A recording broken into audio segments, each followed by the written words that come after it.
Welcome to Hot Springs Village Inside Out, a weekly podcast where Hot Springs Village, Arkansas is the star.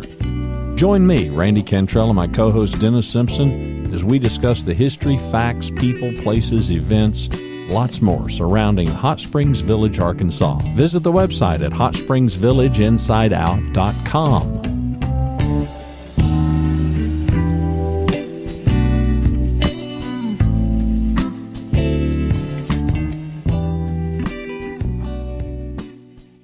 Hello and welcome to another episode of Hello. We're going to make a bloopers reel. We're going to make a bloopers reel. Oh, Lord. Hello and welcome. Just go ahead. Hello and welcome to another episode of Hello. Son of a gun? What okay, is this thing? Hang on, I'll start this. Man alive, take a deep do it, breath. Randy. Take a swig of water here. You're too All dangerous. Right, give this 3 seconds. Where'd you go? We ready? I'm ready. Welcome to another episode of Hot Springs Village Inside Out. We're going to talk golf. He is Dennis Simpson. And let me get this straight. There's golf in the village. Is that right? Golf in the village. We've been wanting to talk about this for a long time. And the other fella, he's the expert, Jeff Atkins. He's the golf expert, at least in this crowd. And he actually plays. That's what's different. Last time I played was like 6 years ago with my dad. So, you know. I've played twice in my whole life, and I'm old. So that tells you about I love it. I love looking at golf courses. I love watching people play. I just don't participate. It's spectacular. Well, I want to say before Jeff steps in, I want to say we sell a lot of golf course lots to people that don't play golf, but they just like watching. I mean, they love sitting. They love watching people come in like Randy. They love people. You know, somebody else mows the backyard for what it's worth, Randy. You don't have to mow that part. You know, it's a great view. You don't have to mow, which that's my kind of gig. That's why I'm on the lake. I don't have to mow the lake. Yeah. But exactly. Jeff, let's start. When did you start playing golf in the village? It's a while back, right? It's been a while back. I think it was like 1999, perhaps. Right. When I came out here for the first time. Bought half of a lot with a friend and we started playing golf here. I've only played golf in Little Rock. I moved from Little Rock. I only played golf in Little Rock one time after that. And they had to drag me kicking and screaming to that dump in Little Rock. I shouldn't say that. That's not very nice. It was they had beautiful rocks in their fairways. It was a beautiful goat trail. You didn't name it, so we're good. I know exactly where he's at because I played it too. Keep that to yourself. We don't need to know. I don't even think it's still open, but no, it's not. They converted it to a first putt or first golf or first tee or whatever. First tee. Yeah, it's nice. It's very nice now. It's really nice. But I remember my dad. One of the lessons my dad taught me about golf at that time was on that course.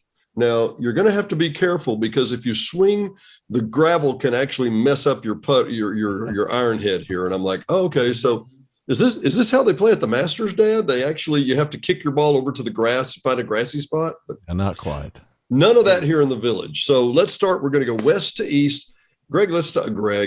Jeff, let's talk about DeSoto Golf Course, the only one not formulated pretty much like a figure eight. Tell me your read on DeSoto Golf Course, Jeffrey. Well, it's less of a figure eight. It's pretty tight.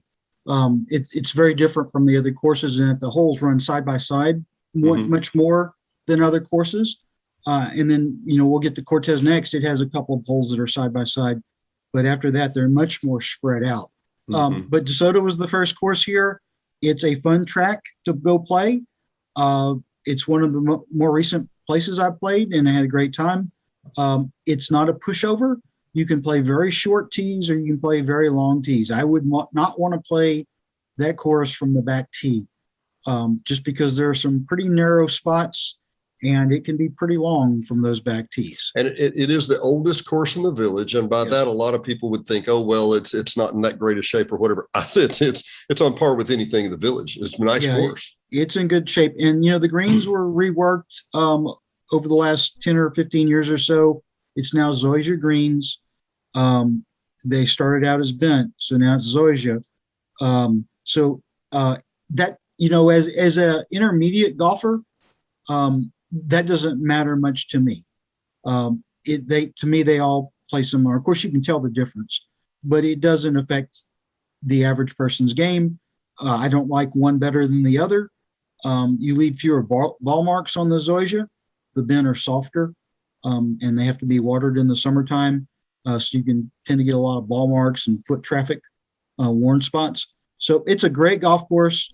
It's well worth your time to go play it. Well, and let me translate some of what I'm hearing you say, because I don't play that often, but I'm very familiar with the courses. So you're saying it's not exactly a wide course, and if you play at the back markers, you end up thinking, man, if I'm 3 degrees off, next thing I know, I'm in the fairway on the other side, right? Right. If you only hit it 50 yards, it's hard to get out of bounds, right? But if you're hitting the ball 250 or 300 yards, it's a lot more important the direction you're going. And some of these fairways are very narrow. There's some, you'll have a ditch on your left and an out of bounds on the right. And you have to be pretty precise on some of those holes. Well, as we move ahead, we're going to cover Ponce and Balboa, which I consider the monsters. I mean, those are some long holes by my understanding. How does DeSoto score up to that? I think it's not quite as long. It was built 50 years ago. Courses weren't built as long 50 years ago. They were built shorter because people didn't hit it 300 yards 50 years ago. Your top pros were hitting it 250. And most people were hitting it 200. You had a wood driver. You didn't have a metal driver back then. So but it's plenty long enough for almost all but the very best golfers are going to find it plenty long enough from the back tee. So you would consider it challenging, but not discouraging? But not discouraging. I know that ladies like it because some of the forward tees that they play are quite short, actually. And so it's enjoyable for them not to have to hit it 3 or 4 times to get to the green from their tee box. But whatever box you choose, there's 4 or 5 tee boxes on most of the courses here. And if you pick the right one for your skill level, you're going to have a good time. Yeah. Well, I know we need to move along with our time here real quick. So that was built right around 70, 72.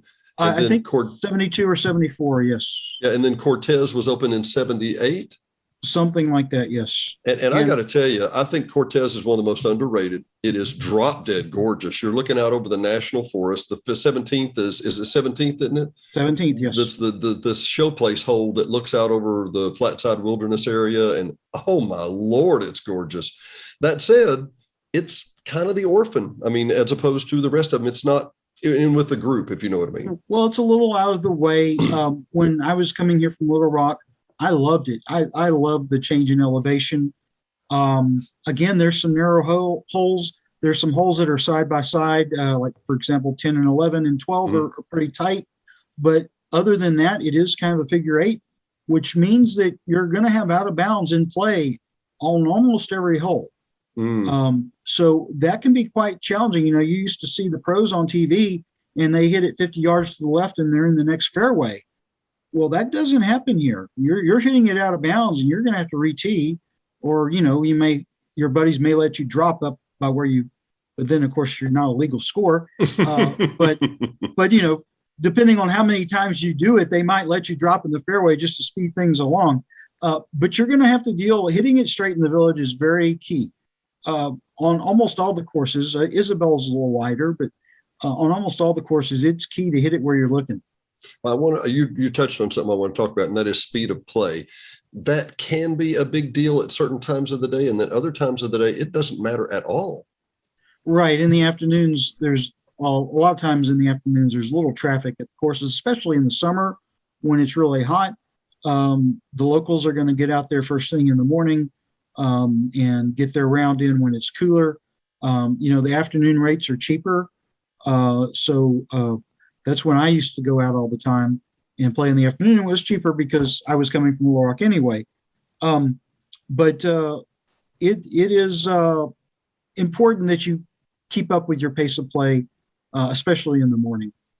Yeah. In just a minute, when we're wrapping up, Jeff, just make note. I want to come back and ask about the raffle or not the lottery. Sorry, not the raffle, but the lottery. Sorry. Yeah. As we progress, we're going to come to, I think Cortez, to me, on the West End, Cortez probably the prettiest. It's just in a picturesque setting. And Randy, you and I have talked about this, literally just out the gate of the Cortez. You're what, Jeff, a quarter mile from the middle fork of the Saline River.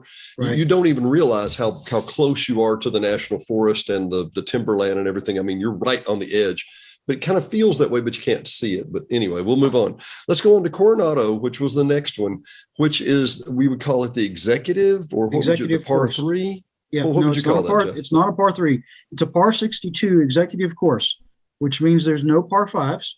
The par 4s tend to be shorter. There's some of the shortest par 4s you'll find in the village. But the par 3s are not pushovers, especially on the back 9. There's some pretty hefty par 3s, especially when you consider that they might be a little bit uphill, or that it's all carry because of the green and the elevation of the green above the surrounding ground. So especially on the back, the par 3s are not pushovers. No, it's a fun course to play. It's generally in great condition when I've been there, because it gets less play, less traffic than some of the other courses. I've seen the greens there, fantastic, and it's got a neat little 17th green as well. It's got a par 3 17 that's got a nice elevation change, and you don't see what you did at Cortez on number 17, but it's still pretty, and it makes you think about the elevation drop and how much club you have to take off, and it's something you have to prepare yourself for mentally, and it certainly helps to have played there before, and be able to trust that you can take a club or two off of your selection. Yeah, Randy, as just a average once a few years golfer, I would go and play at Balboa, some of these monsters, or Ponce, or any of the bigger courses, and then I'd go to Coronado, and you think, well, I usually use a 3-iron here, or I use a 5-iron. Next thing you know, you're 50 yards on the other side of the green and going, I didn't know I was that strong. Well, yeah, you have to it makes you kind of recalibrate your distance of sorts. Yeah, and something we should let people that haven't played Coronado, there is a putting green there, but there is not a warm-up facility as far as a driving range. You're right. And I believe that's the only one. So if you want to hit some balls before you play, just Balboa's next door. Go hit the balls at Balboa, and then you got a quick little drive over to Coronado. But again, you're not hitting driver a lot. And the fairways are not particularly narrow. There's enough room. Yeah, and let's go right over beside. This was built right around the same time. Balboa. Frankly, a lot of discussion and controversy about Balboa, and I think Balboa is misunderstood.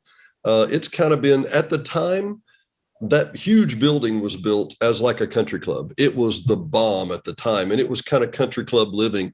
And as I've quoted you saying, and justly so, it wasn't you, but somebody else that said that big building was built to sell lots, and it worked. Because there were a lot of lots on that golf course, But you have to understand they're kind of, and Randy, imagine that there's like a heart, a bifected heart.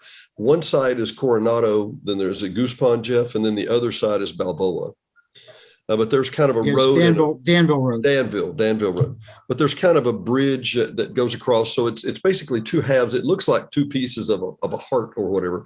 But the right-hand side of the heart, the eastern part of Balboa, is a monster with 5 pars that are long. I mean, 5 long, good shots, Yeah, and there's some good par 4s there too. It's a challenge. I used to play Balboa a lot when I first started coming out to the village, and it does need to be reworked.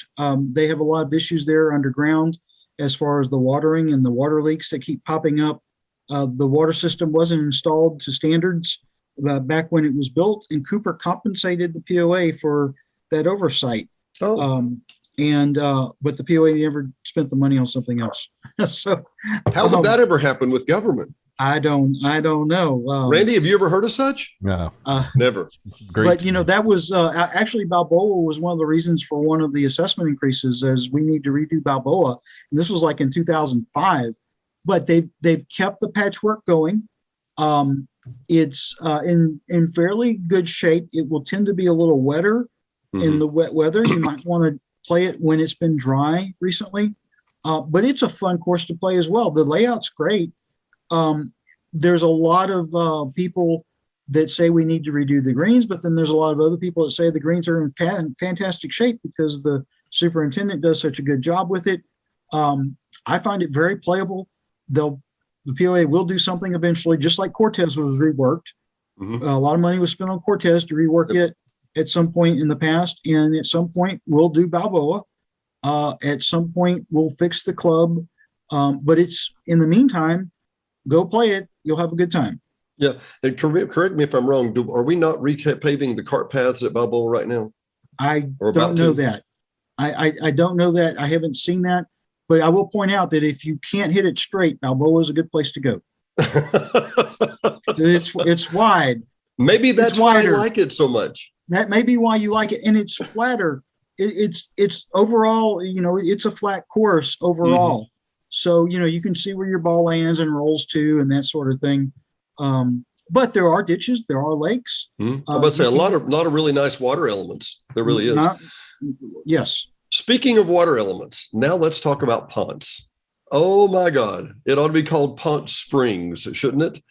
What was it? Well, someone said one time that there's more than 7.5 miles of drainage tube under Ponce because of all the springs.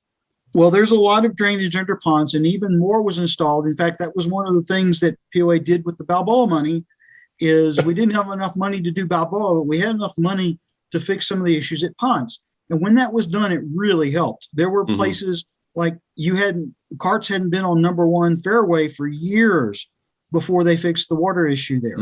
And again, on number 9 and number 10 and number, I think 14, you didn't drive on those fairways because they were so wet all the time all the time, middle of the summer, Randy, you could have a drought and you would still on 14, you would be going through mud puddles or slop.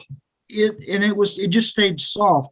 But some underground drainage was put in, kind of French drain type things, and it really made all the difference. And then right after that, we were driving on number 1 and number 9 fairways and number 14 fairway. But Ponce is my favorite course. It's been my favorite course since I first started coming out here from Little Rock. It was easy to get to from Little Rock.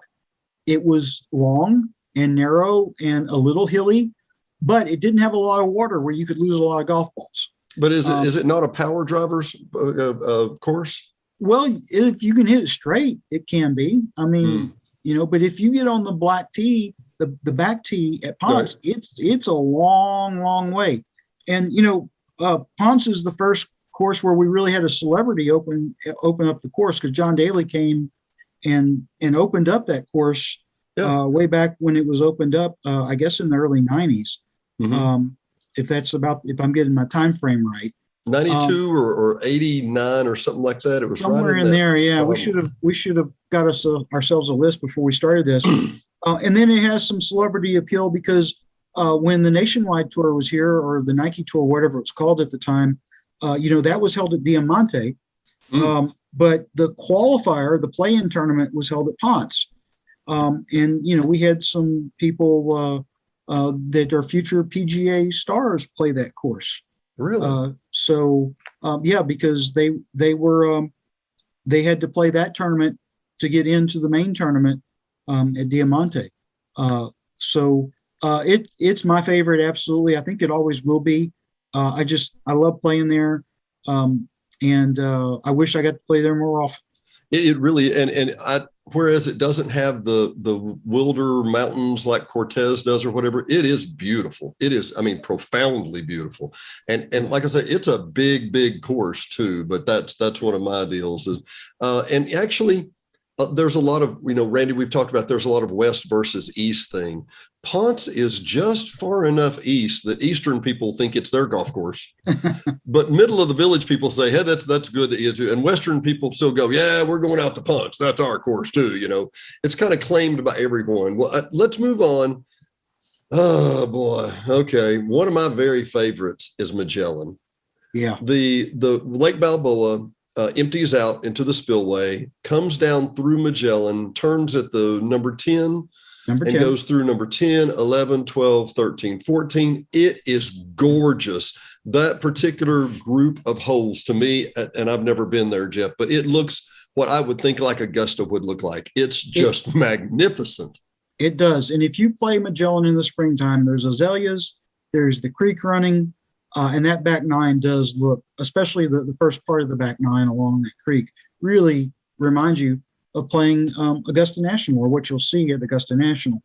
And I made that, I noticed that when I first started coming out here. It's a beautiful golf course, especially in the springtime.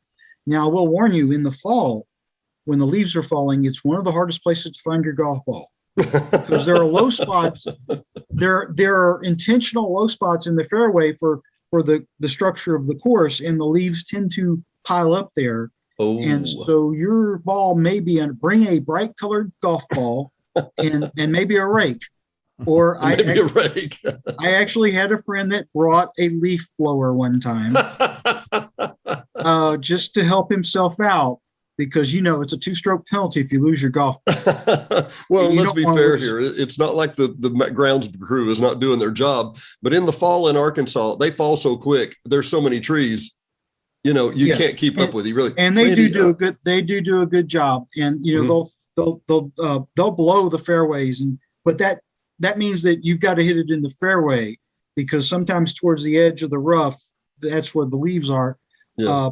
But like, for example, number 2, there's the swell right before the green, and there's leaves that are going to accumulate there unless they're there, 5 times a day, interrupting the golf. They do it in the morning or in the afternoon.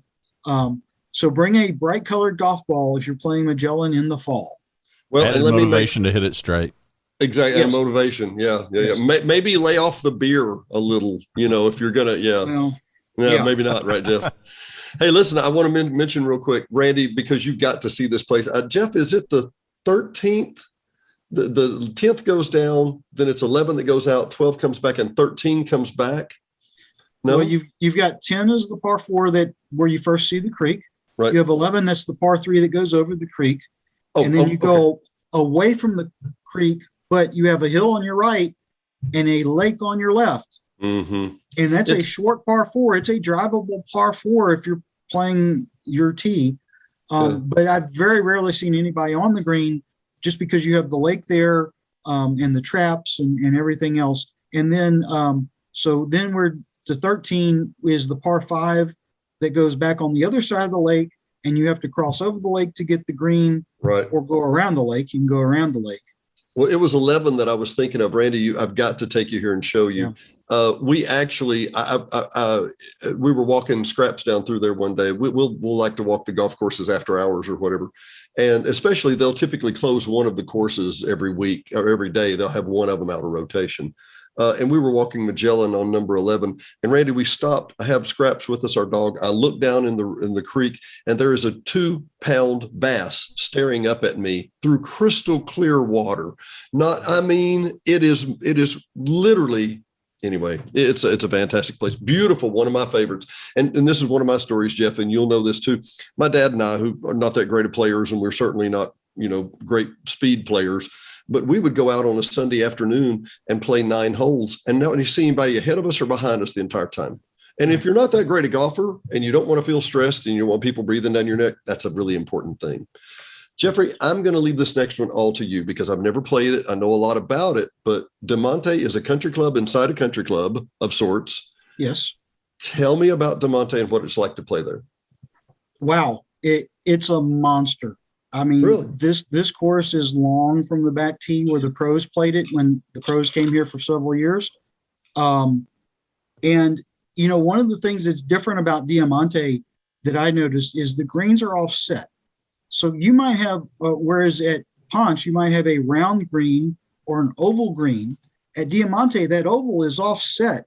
So you can hit it the right distance and still not be on the green if your angle's off. Or you can hit it the right angle but have the wrong distance and be off. And so it's really difficult with these angled greens, some of them. I think in particular, like number 1 is a good example. It's an angled green. and you have to get in the right spot. And there's some really monster greens out there too, where you can, oh yeah, I'm in the green in regulation, but good luck getting par. Not in reality. Yeah. Now, one of the things that's very different about Diamante, other than it being its own private club, so you have to be a guest of somebody or a guest of Diamante to be there, is it has Zoysia fairways. I was going to ask about that. The whole fairway is Zoysia. Sits up. At times, the ball, you can play a whole round if you're in the fairway and the ball's sitting up like it's on a tee. And that makes it a lot of fun. Whereas some of the other courses, the ball might sit down a little bit in the fairway grass. Even though the grass has been cut, it kind of nestles down in the grass just a little bit. Mm-hmm. Whereas at Diamante, it's really popped up there, usually if you're in the fairway. And they do the cross-cutting with their mowers, and it's a country club experience. It really is. And what would 18 holes cost me there? I have no idea. As a guest, I mean, like $80 maybe? Not even a clue. I would think at least. At least. Okay. Well, let's move. Okay. So behind that, most people, this is the one that most people were confused about. And I think it's really very simple. I think it's genius. But Isabella has become basically 3 9-hole golf courses. It's a 27. And until I'd been to the Village, and I wasn't much of a golfer anyway, but I had never seen a 27. So, Randy, we were talking about keeping one of them out of rotation at all times to kind of rest. Well, you can keep Isabella open 24 hours a day, 365, years at a time, and you just pull one of the 9s out and it's out of rotation and it gets to rest. Right. It gets to rest, and the crews get to do any work they need to do on that 9 holes. But I would say it's like 3 different 18-hole courses, because where you start determines the 18 that you're going to play. Oh, so you can play Nina and Pinta, or Pinta and Santa Maria, or Santa Maria and Nina. Typically, that's if one of the 9s aren't closed. And they stagger the tee times such that when you're going off number 9, the number 10 tee box is open, because there were people starting there earlier in the day. So they'll be teeing people off Nina number 1 at the same time they might be people going off of Pinta number 1. But then by the time you get to Pinta number 1, those people are already long gone. So it can be like playing, if you start on 1, to me, it plays as a different course than if you start on Nina 1, Pinta 1, or Santa Maria 1. It just plays different. Makes a lot of sense. It really does. And so and obviously it's on both sides of DeSoto. I'm sorry, it's on both sides of DeSoto. Yep. And the third 9, originally it was 18, and then the third 9 was added. That third 9 has some elevation changes, and but in generally it's wide open compared to some of the other courses. It has the most generous fairways probably of any of them. So if you can't hit it straight, Isabella's the place to go. Well, and let me go one other step. And Randy, we've talked about this before. Part of this is you'll see a slight difference at Diamante, and you won't really see a lot of difference at Magellan. But Isabella is a pine forest. I mean, it's all pines. That was part of the very last part that Cooper bought. And by the time they got there, Weyerhaeuser had clear cut it and put pines in it, and it was a pine plantation. It's not unattractive. It's a pretty, pretty place, but it's just not as diverse as the rest of the Village, I say. Well, and it makes it good for fall golf because there's not any leaves. Pine needles don't seem to be such a problem, do they? I mean, pine needles are not as big a problem losing a golf ball. And the funny thing is, it's basically right next to Isabella and Magellan are right next to each other. Oh, they are. They're very close. Parts of them are very close, but yet you go from all hardwoods to almost all pines, except for the newer hardwoods that are there. So it makes a big difference. So October golf, Isabella. Yeah. You can find the golf ball. Well, I have not played this one. I've walked it, but I have not played Granada. But it goes back, in my mind, it goes back to Cortez because it has some of the views of the National Forest and the mountains that are they're unsurpassed. Yeah. And when you get to 12 and 13 and 14, it's very beautiful. You're right there on the Saline River, the Middle Fork. Very, very beautiful. And boy, is it a challenging course. And because there's side slope, there's a lot of side slope on that course. It can play excruciatingly long from the black. Don't let anybody talk you into playing black at Coronado. Take your handicap. Go to the white. Yeah, go to the gold. If you're at a 10 handicap, you want to be on the normal white tees because there's blue and then there's black, and you don't want to be a double-digit handicap playing on those back tees. You feel like you'll never get done. Randy, I'm going to translate for you real quick, and I'm going to take the golf part of it out. But when you walk the course, like, it's closed for the day and you walk the course, every hole starts from the black. It doesn't matter. They're all long. Walking 9 holes at Granada is a lot of yards. You'll get their steps in.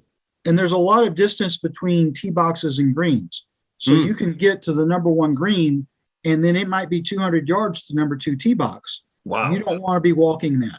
Yeah. And there's other holes, even at Isabella, where you have a similar situation. If you want to walk, you need to walk Cortez or DeSoto or Ponce, Magellan, particularly Coronado. those, or Coronado. Those are the ones that are good to walk. You probably don't want to walk Granada or Isabella, just because of the distances involved. Between number 1 on Nina, Isabella Nina, number 1 green and number 2 tee box is a hike.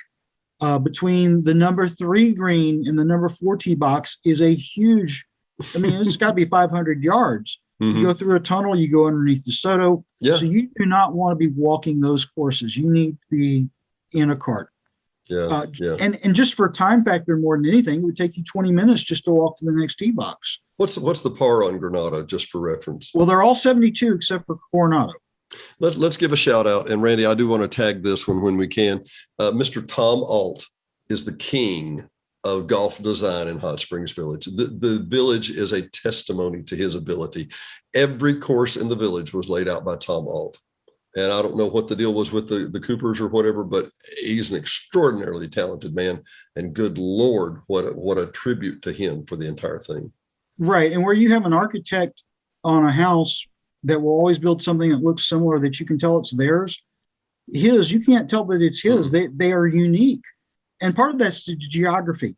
What he had to work with is different from course to course to course, but he didn't make each course look the same. They're all different. And, you can come out here and play a new course every day of the week and still have one left over, for next week. The variety is just so amazing. It's what really adds to the village. You're not playing the same course. So let me get this straight. You were stuck after your first time of playing out here. Oh, yeah. I was stuck after my first trip out here without even playing. Really? I hadn't even seen the golf course yet. Well, speaking of that, let me ask the real idiot question that a guy like me would ask, because I'm the resident idiot on golf here. So somebody outside the village is interested in playing any of these courses. Can at a price? Yes. Can't? Yes. And how does that work? Call the POA. The POA has a central tee time system. They can call the POA and get in touch. The main number, 501-922-5556. And they will route you to the golf department and get you a tee time as a guest and come out here and play at the guest rate. There are also packages available through the realtors. There's stay and play packages that are available through the POA. There's corporate outings that are available through the POA. There's lots of options for the non-owner to play here as a guest. Mm-hmm. If you want, also, I'm sorry, Randy, if I'm not mistaken, Jeff, there are apps where you can, like a spot market, where you can go and play.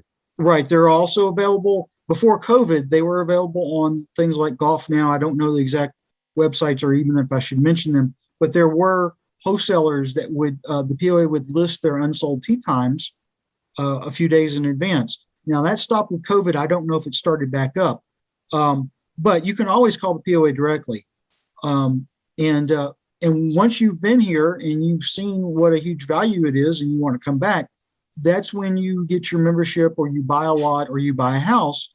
I did all the above. I bought a lot and a house and then another house and then another lot. Then another lot and then some more lots, then another 100 lots. And then, right. But,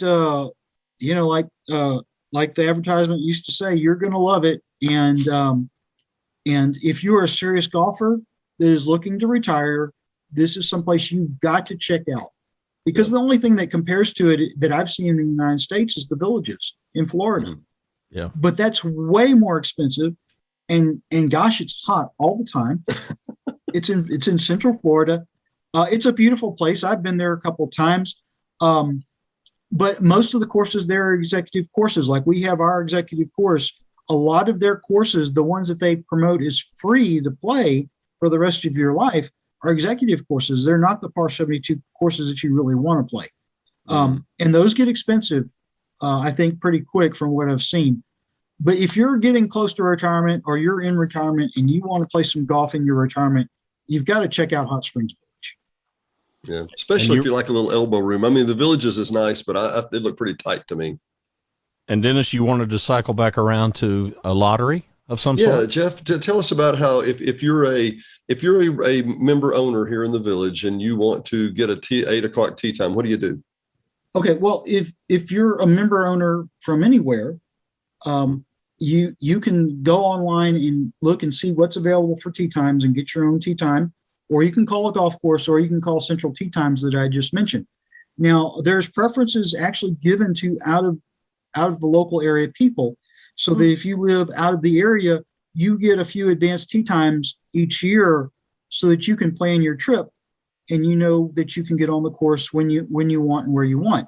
But if you're here local and you decide that next Monday you want to play at Ponce de Leon Golf Course at 8 o'clock in the morning, you can put your name in the hat for what's called the golf course lottery and say, I want to play Ponce or Magellan or Isabella at around 8 o'clock on Monday. You're probably going to get it when they go through the lottery process and issue those tee times. And you can specify whether you prefer to play this course at any time or any of these courses at this specific time. So you can give preference to course or time. When I was doing it, we almost always got what we want. Now, within a certain window, I think it's 6 or 7 days, you can actually see what's available and book it right away. But we're talking about ahead of time, 2 weeks ahead of time or a week ahead of time. So we usually were last minute. We would just sign up at the last minute. The courses are not particularly busy here. You're going to be able to get a tee time that you want at a course that you want to play.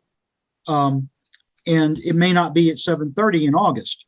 It might be at 8:30 or 9 in August. I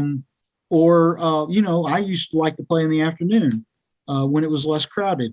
But the lottery is available. As far as I know, it's still available. I hadn't actually registered for it recently. But it can be a good way to get, and you can do multiple groups as well. If you have a group of 8 or 12, you can register those as well. And so it's just a good way to be fair about it. And who gets that best tee time is not the same person every week. Yeah. Well, and just to be, and Randy, I'm cutting off with the question you're probably want to ask. Roughly, I know it's a range. It's different at each course, but what does 18 with a golf cart cost me? You can plan on, as a property owner or a member, you can plan on, depending on the course, it varies by course and time of day. So it's going to be most expensive in the spring and fall in the morning, and it's going to be less expensive in the winter and the heat of summer in August. But if you just want to pick, I would say $30 to $40, including cart, as a property owner / member. As a family member, it goes up to the $50 range. And as a guest, it matters more as a guest what course you play, because Isabella and Granada are premium. So they can be $80, $75. Now, keep in mind that's about the same thing that we were charging for guests in 2000. Really? So yeah, the price had gone down. It's gone back up, but I played a lot of places that were not as nice as here for a lot more money. Really? Oh yeah, absolutely. It's a bargain when you look at the value of the cost versus the course that you get to play on. There's very few places that can compare. It is a tremendous value, because I used to pay the same thing in Little Rock and the course wasn't near as good. Yeah.